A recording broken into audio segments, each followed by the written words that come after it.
1.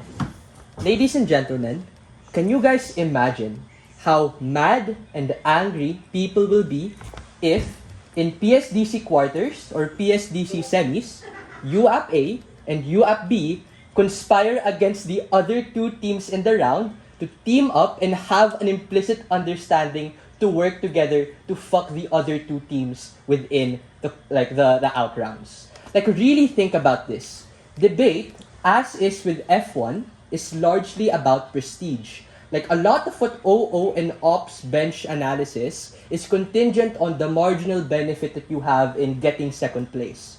The problem with that line of thinking, however, is that if F1 truly is a prestigious sport, it's not just about if you win or if you get second place, but also the more important nuance of how you get to win, how you get to be in that second place. What have we gotten so far in this debate? One, in regards to PM-LO clash. Miguel takes a long-term stance about how taking a second isn't really that bad. Andy, I really want you to answer this in your speech. Can you name 3 drivers or 3 crew members in Lando Norris' team? I'll actually posit the same question to Ella. Can you actually name 3 other drivers within McLaren? I don't know if you can. If you do, good job.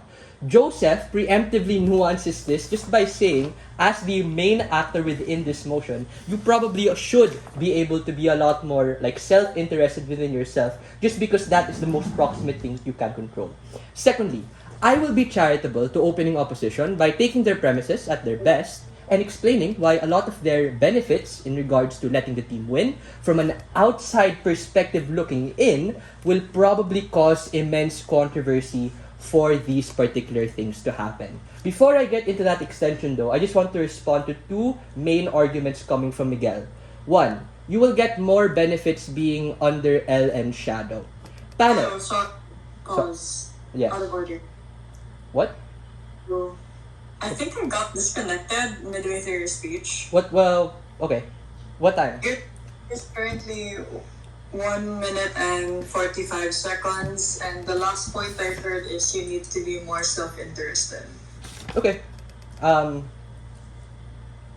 Wait, 1 minute and sorry? What time? How many? 45. 1 minute 45? Yes. How much time is that? Like 5 minutes? I just assume it's 5 minutes. Okay. 5:30. 5:30. Okay. Restarting in 3, 2, and 1. Second point I want to posit to you is that I will be charitable to opening opposition by taking their premises at their best and explaining why a lot of their benefits in regards to letting the team win from an outside perspective looking in will probably cause an immense amount of controversy for the particular benefits that they want to attain. Before I get into the extension, however, I want to respond to Miguel's analysis in 2 distinct ways. Firstly, you will get a lot more benefits being under LN's shadow and by taking the strategic second. Panel, you probably know who Toby Leong is. He's a world debating champion. He won PSDC 2 times. Who were his partners? Can you name the partners? You probably don't know.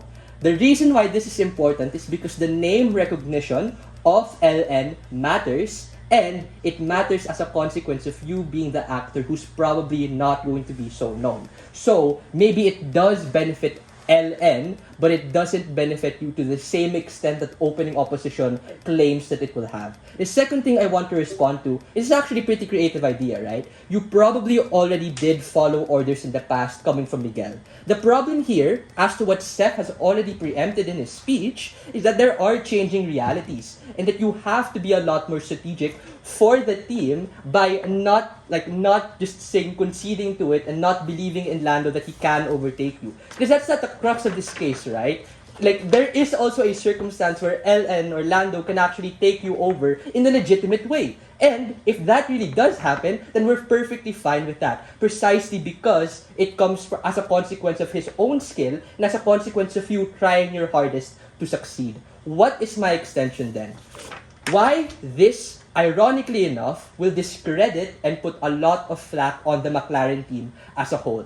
Frame. People care about narratives and they care how Lando Norris will win the championship as a whole. 2 points in regards to this. First, this win is going to be contested by the general public. Why is this true? In order for you to make LN win, that requires an obvious shift in the race. E.g., it's going to be very obvious at a point where you as a driver will slow down, will physically let his car take you over.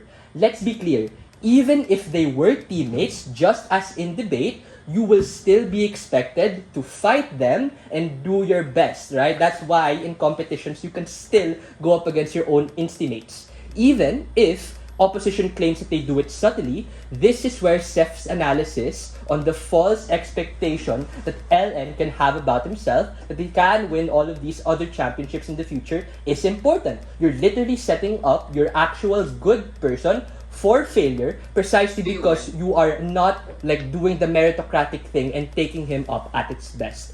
Why is this important? This takes out the competitive aspect of the sport, which in turn creates massive flack for the McLaren team and enables them to just not have all of the benefits that OO posits. You, as a driver, will be seen as the second fiddle to LN as a consequence of you really trying to give up or you obviously doing this. Before I move on to the second point, CO please. 3. Okay, the other PR, opening?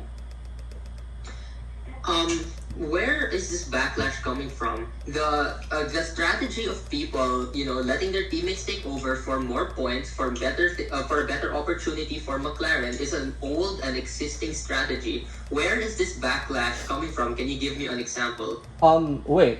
I'll ask the same question to you. When has that ever been a valid strategy, right? Isn't the counterfactual more likely? The fact that you are literally cooking up the sport and cooking up the race in order for your side to win. It's just unfair. Everyone else will probably see this as unfair precisely because F1 is seen not as as this super prestigious sport. That's why the frame is so incredibly important, right? Secondly, people, especially, and this is important because this is an actor motion, people are gonna put immense flak on you, especially in regards to you being second fiddle to LN.